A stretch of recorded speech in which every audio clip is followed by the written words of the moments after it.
அஸ்ஸலாமு அலைக்கம். Hi friends, எல்லோரும் எப்படி இருக்கீங்க? நாங்கள் ரொம்ப நல்லா இருக்கோம், அல்ஹம்துலில்லாஹ். இன்றைக்கி ஹோம்மேட் பட்டர் க்ரீம் பன் தான் செய்ய போகிறோம். அதுக்கு ஒரு கிளாஸ் வார்ம் வாட்டர் எடுத்துக்கோங்க. அதில் 2 டேபிள் ஸ்பூன் ஈஸ்ட்டு சேர்த்திக்கோங்க, 3 டேபிள் ஸ்பூன் சுகர் சேர்த்திக்கோங்க, ஒரு பிஞ்ச் உப்பு சேர்த்திக்கோங்க. சேர்த்திட்டு நல்லா மிக்ஸ் பண்ணி விடுங்க. நான் வீட்டிலேயே ரெடி பண்ணியிருந்தேன் பார்த்தீங்களா, அந்த ஈஸ்ட்டு தான் சேர்த்திருந்தேன். நல்லா மிக்ஸ் பண்ணி விட்டுக்கோங்க. ஈஸ்ட்டு நல்லாவே கரைஞ்சிருச்சு. நான் இந்த பட்டர் தான் எடுத்திருந்தேன், என்கிட்ட பட்டர் தீர்ந்துருச்சு. அதுக்கப்புறம் 3/4 கப் மாவு சேர்த்திட்டு ஒரு முட்டை, அந்த பட்டர் நான் காட்டியிருந்தேன் பார்த்தீங்களா, அதில் 2 பட்டர் போட்டு சேர்த்து நல்லா மிக்ஸ் பண்ணி வச்சுட்டேன். ஒரு 30 மினிட்ஸ்க்கு அப்புறம் எடுத்த வீடியோ தான் இது. நல்லா மெதுவாக பிசைஞ்சு விட்டுக்கிட்டே இருங்க. ரொம்ப டைட்டாக பிசையாதீங்க. நம்ம ஃபஸ்ட்டு கலக்குவோம் பார்த்தீங்களா, அப்போ நல்லா டைட்டாக பிசைங்க. இப்போ கொஞ்சம் மெதுவாகவே பிசைஞ்சிங்கன்னா போதும். அப்போ தான் நம்மளுக்கு பன் சாஃப்டாக கிடைக்கும். அதனால் நான் ஆயில் எதுவுமே அப்ளை பண்ணல, கைக்கும் அப்ளை பண்ணல, மாவுக்கும் அப்ளை பண்ணல. அதில் இருந்த பட்டரே தான் பாருங்கள், கையிலையும் ஒட்டலை. எவ்வளோ சூப்பராக வந்திருக்கு பாருங்கள் மாவு. இதில் நம்ம 2 கட் பண்ணிக்கலாம்.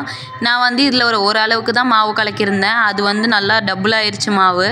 அதனால் எனக்கு தேவையான அளவு மட்டும் போதுன்னு சொல்லிவிட்டு இன்னொரு ஒரு பீஸ் இருக்கிறதே எடுத்து வச்சிட்டேன். ஏன்னா நான் ஃபஸ்ட் டைம் ரெடி பண்ணுறேன், அதனால் பார்த்துட்டு செஞ்சுக்கலாம் அப்படின்னு சொல்லிவிட்டு நல்லா கலக்கி விட்டுக்கோங்க. நம்ம நல்லா ரவுண்ட் ஷேப்பாக சாஃப்டாக கிடச்சா தான் நம்மளுக்கு பன் ரெடி பண்ணுறதுக்கு கரெக்டாக இருக்கும். அதனால் நல்லா சும்மா அப்படி தட்டி தட்டி விடுங்க, அதே சாஃப்டாக ஆயிரும், அதே ரவுண்டாக ஆயிரும். அதுக்கப்புறம் கத்தி வச்சு இது 4 பீஸாக கட் பண்ணிக்கோங்க. நான் வீடியோவில் காட்டுறேன் பார்த்தீங்களா, அந்த மாதிரி. உங்களுக்கு முட்டை வேண்டான்னா நீங்கள் தயிர் கூட சேர்த்திக்கலாம். அதனால் இந்த முட்டை தான் சேர்க்கணுன்ட்டுலாம் எதுவும் இல்லை, தயிர் கூட சேர்த்திக்கலாம். நீங்கள் 4 பீஸ் கட் பண்ணிவிட்டு தனித்தனியாக எடுத்து வச்சுக்கோங்க. அப்போ தான் ஒட்டாமல் நம்மளுக்கு இருக்கும், இல்லைன்னா ஒட்டிடும், ஒரு 5 நிமிஷத்துக்கே ஒட்டிடும். அதனால் தனித்தனியாக பிரித்து வச்சுக்கோங்க. வச்சுட்டு இந்த மாதிரி நான் வீடியோவில் காட்டுறேன் பாருங்கள், இந்த மாதிரி திருப்பி மாற்றி இது பண்ணிகிட்டே இருங்க. அப்படி பண்ணிங்கன்னா தான் பன் ஷேப் உங்களுக்கு கிடைக்கும். அப்புறம் பன் வெடிக்காமல் வரும். அதனால் நான் வீடியோவில் காட்டுறேன் பார்த்தீங்களா, இந்த ஷேப்பில் நீங்கள் இப்போ இது பண்ணுங்கள். ரொம்ப ஈஸி, அது கஷ்டம் எதுவும் இல்லை.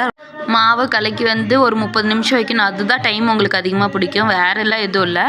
ஈஸி, ஒரு 5 நிமிஷத்துலேயே நீங்கள் ரெடி பண்ணிடலாம். நான் குக்கரில் தான் ரெடி பண்ணியிருந்தேன். சாரி, அந்த வீடியோ நான் போடல. இன்ஷால்லா இன்னொரு டைம் நான் போடுறேன். நல்லா வருமா வராதான்ட்டு ஒரு டவுட்லேயே தான் நான் செஞ்சேன். மாஷால்லா நல்லாவே வந்துச்சு. இன்ஷால்லா நான் இன்னொரு டைம் போடுறேன். இப்போ நான் செஞ்சு ட்ரை பண்ணி பார்த்துட்டேன். இன்ஷால்லா நான் இன்னொரு டைம் நான் உங்களுக்கு குக்கரில் எப்படிலாம் வைக்கணும் அப்படின்றத சொல்கிறேன் உங்களுக்கு. பட் வேணால் நான் இப்போ சொல்கிறேன், ஆனால் அது வைக்கிறது இன்னொரு டைம் நான் வீடியோவில் உங்களுக்கு காட்டுறேன். நான் எப்படி வச்சுருந்தேன்னா, நான் ஒரு வேஸ்ட்டு குக்கர் இருந்தது என்கிட்ட. அதில் அதிகமாக எதுவுமே செய்ய மாட்டேன், அதனால் அதை எடுத்து வச்சுருந்தேன். ஏன்னா இது இந்த பன்னெல்லாம் செய்யணுன்னா குக்கர் கீழே லைட்டாக அடி பிடிக்கிற மாதிரி ஆயிரும்.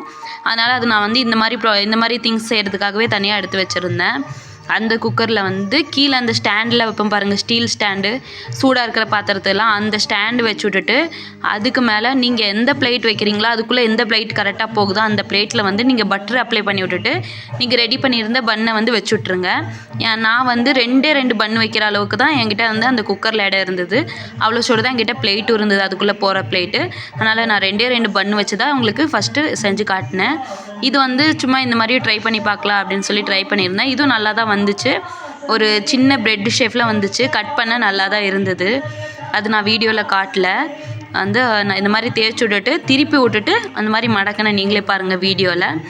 அவ்வளோதான். அதுக்கப்புறம் நான் சொன்னேன் பார்த்தீங்களா, அந்த குக்கரில் வச்சுட்டுட்டு அதை ஒரு 5 நிமிஷம் விட்டுட்டு அதுக்கப்புறம் இன்னும் கொஞ்சம் நல்லா உப்பி வந்திருக்கும். அந்த டைமில் நீங்கள் மில்க் ஷவர் இல்லைன்னா எக் ஷவர் கொடுத்திங்கன்னா அது எப்படின்னா க்ரன்ச்சியாக மேலே ப்ரௌன் கலரில் வரும்.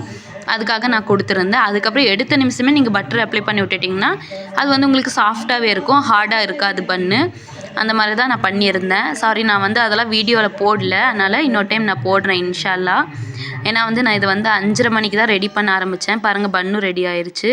நான் ஃபஸ்ட்டே கட் பண்ணிட்டேன் பன்னை.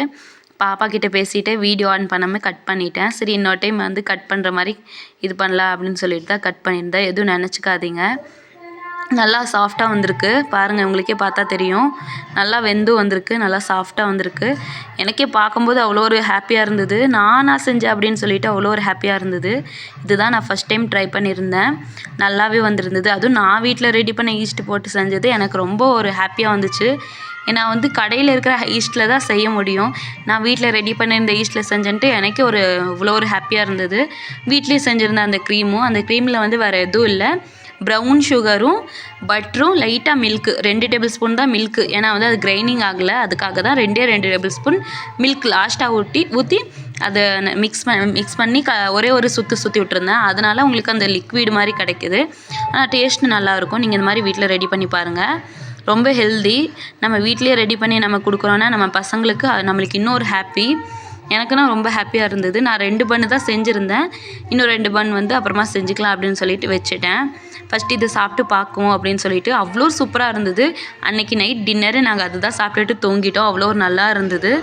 பார்த்தாலே உங்களுக்கு தெரியும். அவ்வளோ ஒரு சாஃப்டாக இருந்தது. அப்படியே அழுத்துனா அமுங்குற மாதிரி அவ்வளோ ஒரு சாஃப்டாக இருந்தது. பேக்கரி பன் மாதிரி இருந்தது. என் பையனுக்குனா ரொம்ப பிடிச்சிருந்தது. Okay bye, thank you.